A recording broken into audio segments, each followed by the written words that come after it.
거룩한 복음입니다. 주님 영광 받으소서.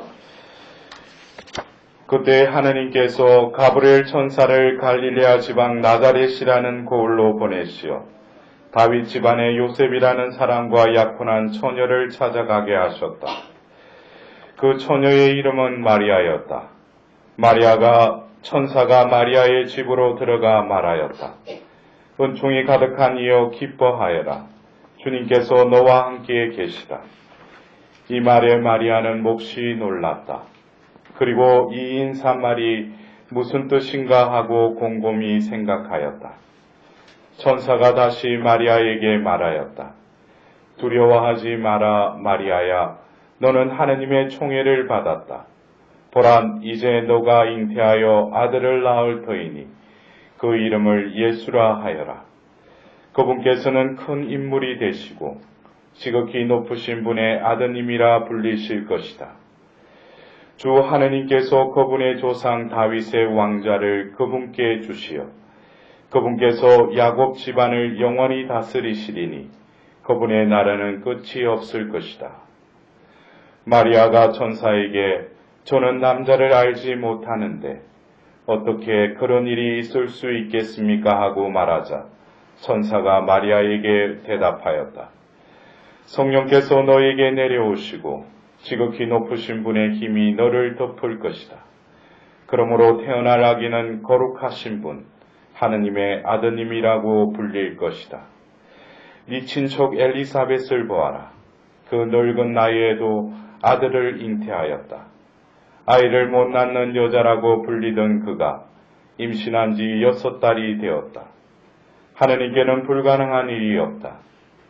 마리아가 말하였다. 보십시오. 저는 주님의 종입니다. 말씀하신 대로 저에게 이루어지기를 바랍니다. 그러자 천사는 마리아에게서 떠나갔다.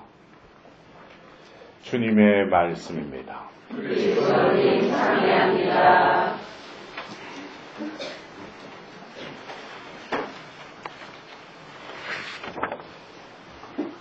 올해 들어서 그 두 번째 사도들의 모후 그룹, 지난달에 사도들의 모후 그룹의 어떤 계유에 대해서 제가 강의와 미사를 봉헌했습니다.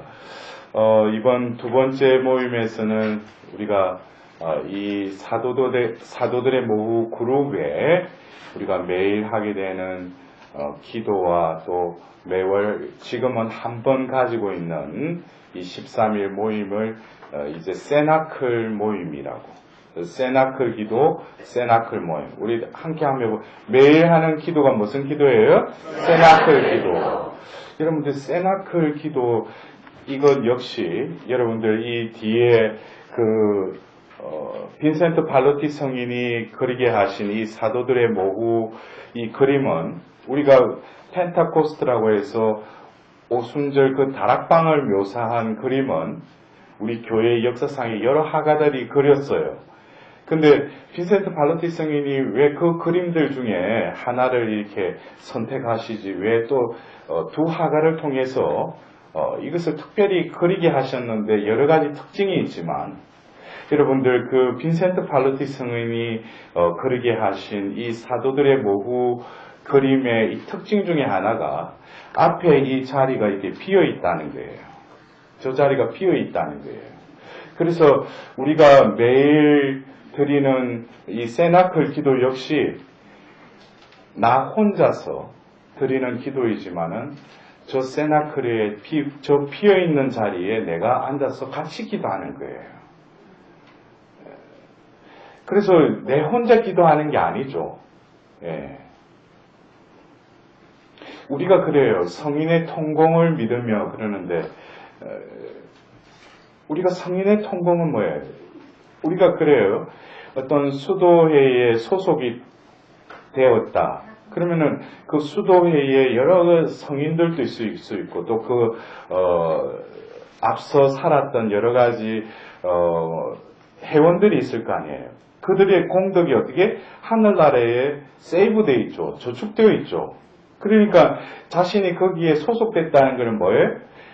어떻게 보면 언약으로 따지면은 그 예금된 거를 자기도 쓸 수 있는 거예요.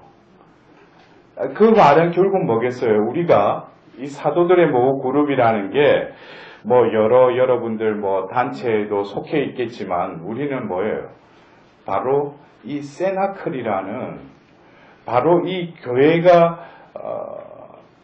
결국 예수님의 그 십자가상에서 열린 옆구리의 피와 물로 교회가 생겨났지만 실제적으로 교회의 그 형체를 지닌 곳은 바로 저 세나클이라는 거죠. 그래서 우리가 나 혼자서 바치는 그 기도도 뭐예요? 바로 그 세나클의 이 빈센트 팔로티 성인이 그린 저 사도들의 모후 성화 안으로 우리가 들어가서 기도한다면은 나도 뭐예요? 거기에 대한 보화를 성인의 통공을 내가 느끼면서 이 기도하는 거예요. 여러분들 그동안의 기도는 너무 외롭지 않으셨어요? 고독했어요? 네? 이제는 뭐예요? 우리가 그래서 제가 그랬어요. 우리 조장들 보고 우리 한 조명을 뭐 1조, 2조 이거를 좀 바꾸자. 그러니까 뭐 또 그날이 탁탁탁 카톡이 떴는데 보니까 뭐 어떻게 하자고 그러는데 또 제가 그랬어요. 이게 세나클에 우리가 함께 하는 이들. 대표적인 게 뭐예요? 마티아로 인해서 12 사도단이 다시금 재정비됐죠. 그들 역시 우리가 이 시대에 살지만 12개의 그 주춧돌과 같이 우리들 역시 그 계약 공동체의 새로운 공동체에 우리도 부름을 받았다는 거죠. 그래서 우리가 그 매일 바치는 이 기도는 어떤 지향이 이루어지기 위해서 바치는 기도이기도 하지만 바로 2000년 전 그 세나클에서 이미 이루어진 그 일을 다시금 뭐예요? 하나님의 뜻에 의해서 이 시대에 다시금 그러한 모임을 하나님께서 중요성을 가지고 다시금 이런 모임을 가지게 해주시는 거예요. 제가 이를테면은 사도들의 모후 그룹이라고 해가지고 지난달에 어떤 개요의 어떤 포인트를 잡았어요. 근데 우리가 아무리 뭐 이 군대도 아니고 뭐 군기 잡아서 그 그룹의 멤버다. 이거로는 우리가 살아가는데 어떤 힘이 없다는 거죠. 원동력이 없다는 거예요. 우리는 이 세나클이라는 이 새로운 이미 교회 안에 있었지만 우리가 이 시대에 이것을 어떻게 해석하고 받아들이는가. 여러분들 보십시오. 오늘 우리가 그 성모신신 미사를 봉헌하면서 예수님이 그 최후의 만찬을 끝내시고 이제 잡혀가시죠. 그러면서 순환을 당하십니다. 그리고 골고다 언덕에서 그 십자가의 그 죽음을 받아들이기 직전에 그 요한과 성모님께 그러죠. 먼저 성모님께 뭐래? 제가 당신의 아들입니다. 그러죠. 그리고 요한에게 뭐래? 이분이 내 어머니시다. 그러죠. 그리고 그날부터 그 제자가 그분을 자기 집에 모셨다 그랬어요. 그게 요한복음 19장 27절에 나와요. 그분이 누구예요? 성모님을 자기 집에 모셨다는 거죠. 그러면은 이 갈릴레아 촌놈들이 예루살렘에 그 살면서 뭐예요? 그 모였던 곳은 뭐예요? 바로 최후의 만찬 자리라는 거죠. 그러니까 제가 말씀드리면 성모님이 언제부터 거기에 함께 하시는지는 모르지만 자기 집에 모셨다는 것은 그 자리가 바로 세나클의 자리일 수 있다는 거죠. 그래서 그 성모님께서 함께한 자리, 결국 성모님은 바로 십자가 아래에서 당신 아들의 그 처참한 죽음을 목격했을 뿐만 아니라 아마 그 창을 찔러서 옆구리에 그 피와 물이 쏟아졌을 때 아마 성모님께서도 그 피와 물이 튕겼을 거예요. 어떻게 보면 교회의 발상지인 그 자리에도 함께 계셨을 뿐만 아니라 이제는 뭐예요? 교회의 어머니로서 요한의 어머니인 동시에 거기에 모여있는 그 어머니로서 뭐예요? 그들이 진정 교회에 합당한 자가 될 수 있도록 그들에게 성령을 중개하시죠. 그래서 우리가 이 사도들의 모후 그룹의 기도, 이미 고삐 신부님을 통해서 성모님이 이거를 기도하라고 했던 그 기도문 요즘 받으셔요? 뭔지 모르셔요? 오소서 성령이요. 지극히 사랑하시는 당신 정배 마리아의 티 없으신 성심에 힘있는 전구를 들으시옵소서. 우리가 다른 모임에서도 어떤 신자분들이 바치지만 이 사도들의 모후 그룹은 이 기도를 또한 살아야 돼요. 기도할 뿐만 아니라 살아야 된다는 거예요. 왜냐? 이번 달 신신미사에 또 수록된 말씀이기도 하지만 오늘 사도들의 모후의 그 관점에서 특히 오늘 제가 오전에 하나님의 거처라는 그 주제로 여러분들에게 말씀을 나누었지 않습니까?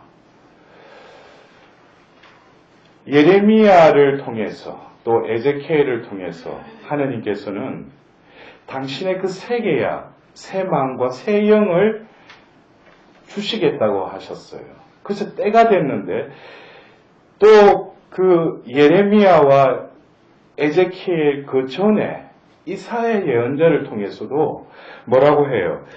다윗 왕자와 그의 왕국 위에 놓인 그 왕권은 강대하고 그 평화는 끝이 없으리라. 이것은 흡사 뭐예요?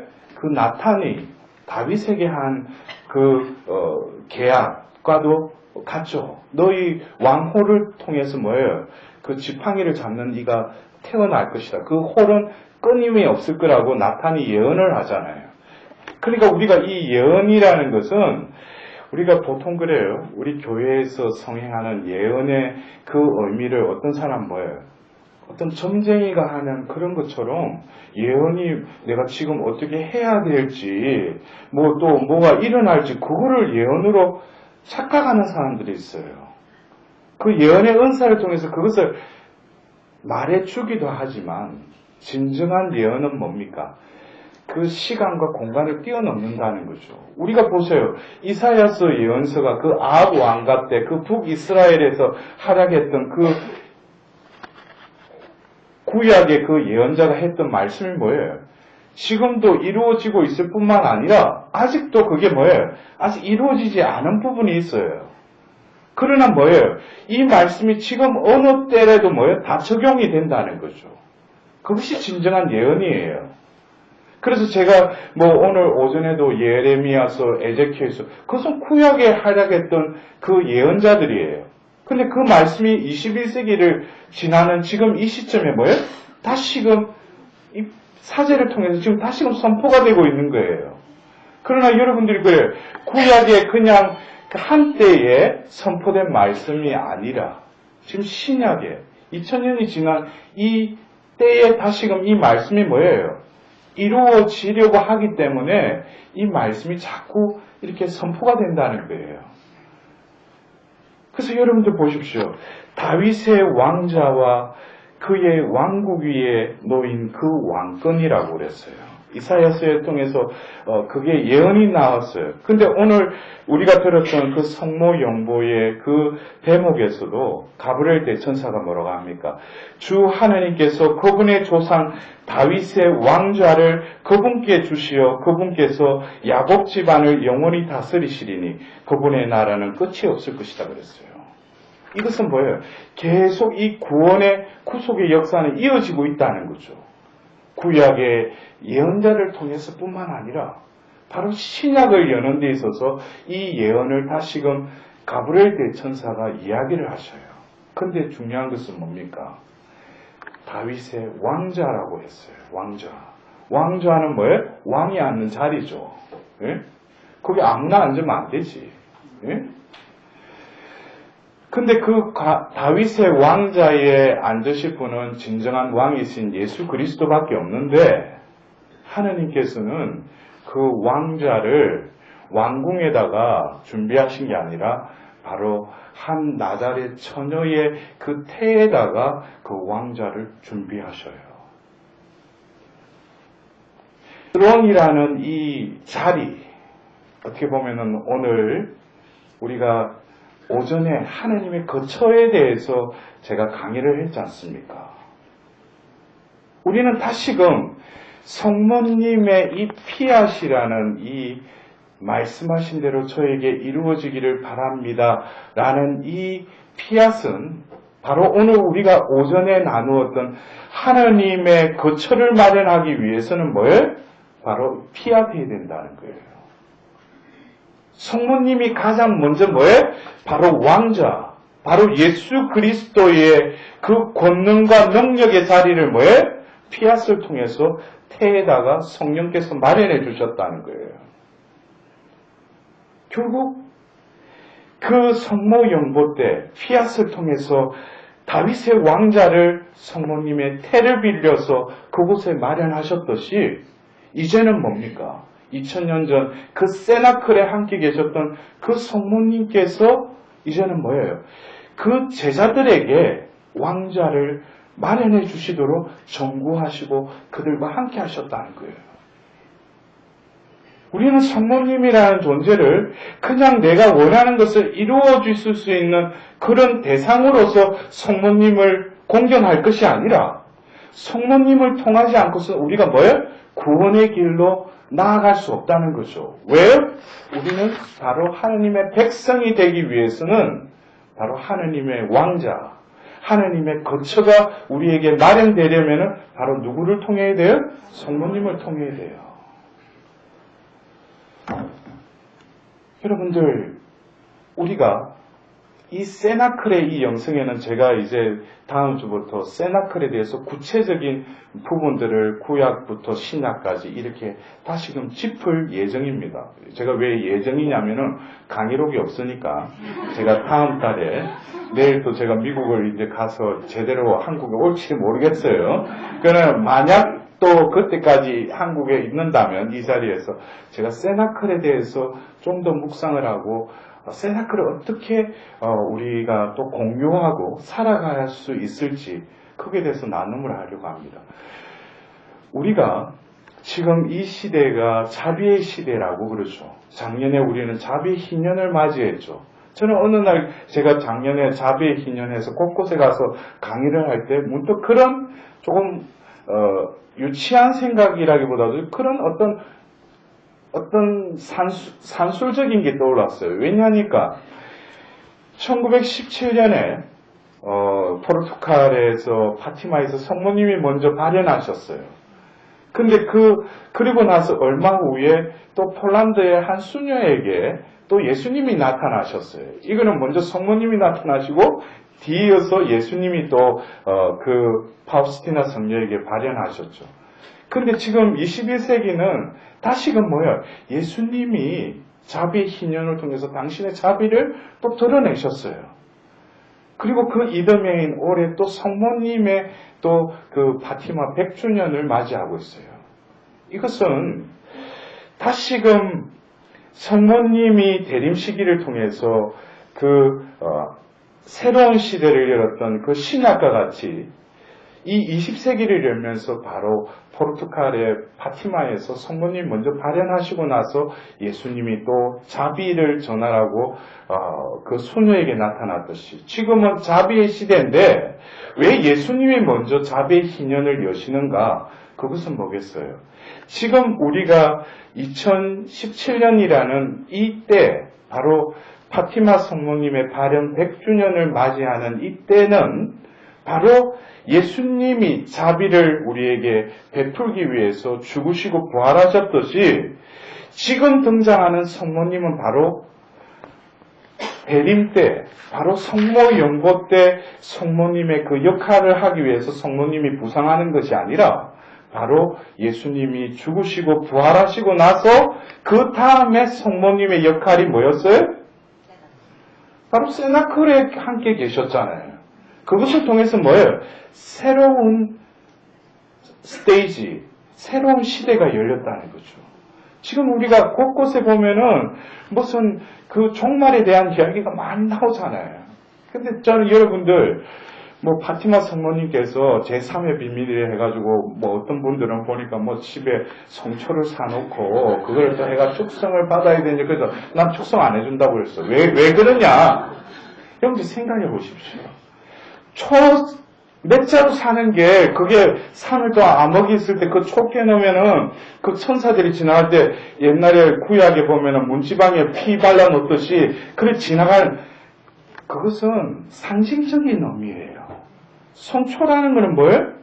우리가 세례를 받을 때 바로 초를 들었잖아요. 그것은 뭐예요? 빛의 자녀로 거듭 태어났다는 것을 상징하는 의미예요. 그렇다면은 제가 그 마태복음의 그 종말론적인 것을 가지고 묵상을 하면서 문득 그런 생각이 들었어요. 그때가 되면 해도 달도 빛을 잃는다고 그래요. 그 말 그대로 이 천지가 어떻게 됐어요? 암흑천지가 되겠죠. 근데 천사가 저쪽에 나타나서 저쪽으로 휩쓸어 가는데 그때 선인과 악인을 이렇게 솎아낸다는 그런 마태복음의 종말론적인 예수님의 말씀이 있어요. 그것을 우리는 겉에 촉혀놓으면은 천사가 지금 저 집은 그냥 지나갔냐? 그게 아니라는 거죠. 이건 제 생각이에요. 성경적인 주석도 아니고 제 묵상 중에 어떤 의미로 다가왔냐면 암흑천지인데 천사는 그 말 그대로 영적인 존재죠. 세상에 빛이 있고 빛이 없고 어둠과 빛은 그런 영적인 존재에는 어두워도 다 볼 수 있어요.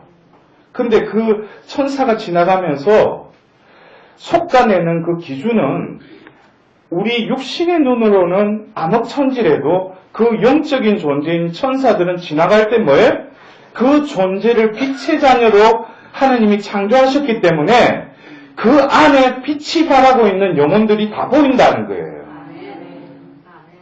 여러분들, 우리가 이제는 어떤 외적으로 공로와 노력을 통해서 구원을 받는 것이 아니라 내 존재론적으로 나의 존재가 회복되어서 하나님의 거처로 빛 자체이신 예수 그리스도가 내 안에 모셔져 있고 그분이 살아계시면 뭐예요? 어둠 천지라도 천사의 눈에는 그 사람 볼 때 뭐예요? 빛이 반짝반짝하는 거예요. 반딧불처럼. 그걸 겁나 솎아내요. 여러분들, 우리는 밖으로 향해 있는 눈의 어둠이 아니라 내 안의 어둠을 우리는 직시할 줄 알아야 돼요. 그리고 다시금 성모님께 무엇을 들어달라고 강구하는 성모님이 아니라 바로 세나클에 계신 그 성모님의 전구하심으로 다시금 나의 존재가 빛의 터전이 되게 해달라고. 그렇게 성모님께 간절히 기도해야 돼요. 이제 때가 얼마 남지 않았어요. 우리의 존재가 어둠 천지인 이 악이 치닫는 이 세상에서도 구원하시는 그 하느님의 계획은 예레미야서 31장 34절에 그때가 되면은 주님을 알라하고 아무도 말하지 않는다. 제가 오전에 강의했죠. 그때는 누구 말할 필요 없어. 왜? 그때는 뭐예요? 이미 다 알고 있는 거예요. 그것은 뭐예요? 하나님의 시크릿이에요. 하나님의 미스테리. 그게 뭐예요? 하나님의 신비로 지금은 악에 치닫을 때 하나님께서는 경고하셔요. 자비의 때라고.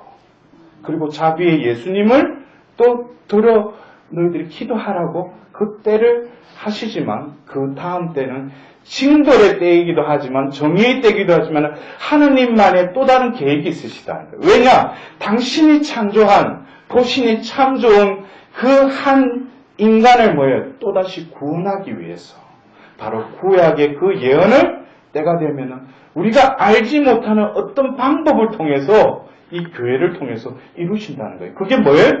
그때가 되면 이미 모든 사람들이 주님을 다 알게 된다는 거예요. 그건 뭐예요? 하나님만의 방법이에요. 그래서 제가 오늘 여러분들하고 오전에 나누었던 하나님의 거처, 이거 여러분들 마음에 명심하고 한 달을 살아갔어요.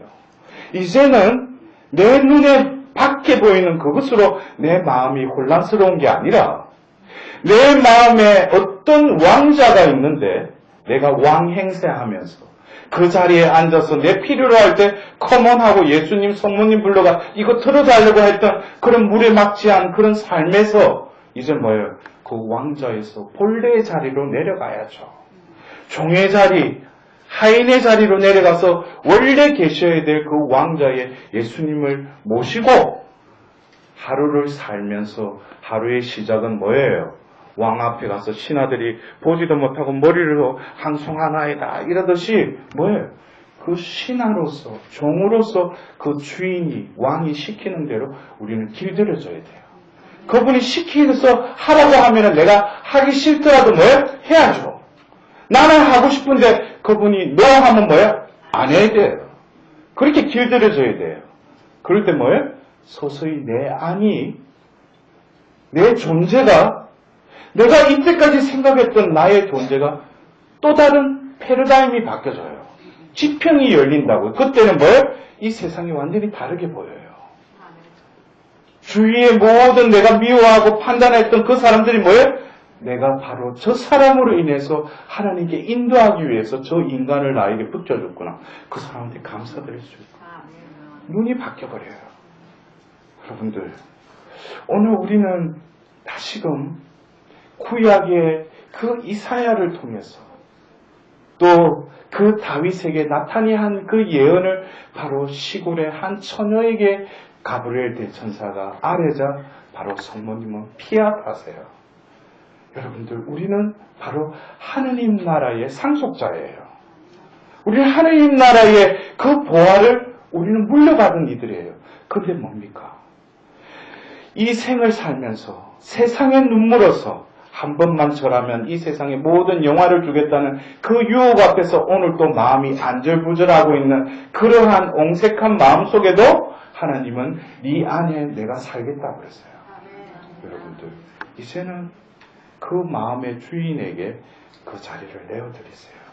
바로 성모님의 마음은 바로 예수님이 잉태된 자리도 했지만 바로 말씀이 함께 하신 자리이기도 해요. 그래서 예수님을 출산하고 이 세상에 예수님을 낳아주셨고 내주셨지만 성모님 마음은 늘 뭐예요? 하나님의 말씀, 하나님의 성령이 늘 함께 하셨어요. 여러분들, 우리가 진정 이 사도들의 모후 그룹 또 매달 한 번 가지는 이 세나클 모임에서 우리는 다시금 재충전해서 이 한 달 삶을 통해서 다시금 뭐예요? 사도들의 모호께서는 그 세나클에 함께 있던 그 사도들이 파견될 때 또 그들이 나가서 복음을 전할 때 아마 세나클에서 그들을 위해서 기도하고 계셨을 거예요. 또 성령을 그들에게 임하게 해달라고 또 중재 기도를 하고 계셨을 거예요. 또 그리고 그들이 파견 갔다가 또 돌아왔을 때 맛있는 음식도 해주고 위로도 해주고 함께 기도도 함께 하셨을 거예요. 여러분들, 우리에게는 든든한 보정인이요 동반자가 있으시죠. 바로 그분이 누구셔요? 성모님이셔요.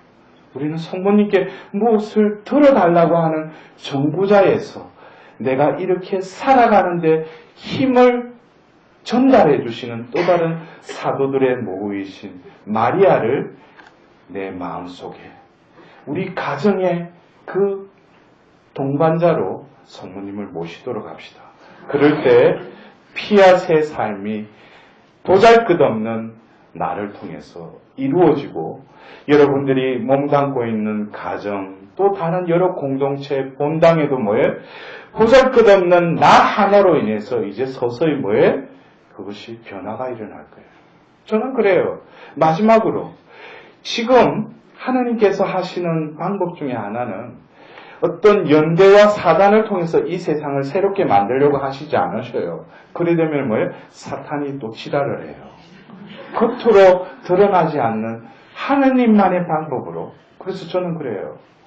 사람을 만날 때 몇 마디 해보면 아, 저 사람이 여기에 부르심을 받은 영혼이구나. 그럼 그 영혼은 뭐예요? 관리를 해줘야 돼요. 어떻게 보면 특공대들처럼. 저는 그래서 이 사도들의 모후 그룹은 제가 그래서 작년에도 제가 11월 말에 그 미국 각지에서 온 그 11명들 저까지 해서 12명이 그 자리에서 하면서 제가 파견하면서 그랬어요. 여러분들 한 사람은 또 그 사우스, 노스, 시카고, 뭐 캘리포니아. 근데 여러분들이 가서 그 넓은 지역에서 그냥 빛의 존재로 그냥 살아가다 보면은 그 대륙이, 그 스테이트가 뭐예요? 빛의 주로 바뀔 거라는 거예요. 그것은 누가 할 수 있는 거예요? 하나님만이 할 수 있는 방법이에요. 여러분들, 숫자로, 양으로 성부하지 마세요. 하느님 뭐예요? 그 사람 한 사람이라도 이 세상을 바꿀 수 있어요. 예수님은 군대를 조직한 게 아니라 바로 어리숙한 그 12명을 뽑아가지고 이 세상을 변화시키겠다고 하신 분이에요. 지금 또 세나클의 그 12 제자와 같이 그 비어있는 자리에 나를 부르셨다는 하느님께 감사드리면서 우리 다가오는 한 달도 열심히 살아가도록 합시다. 아멘.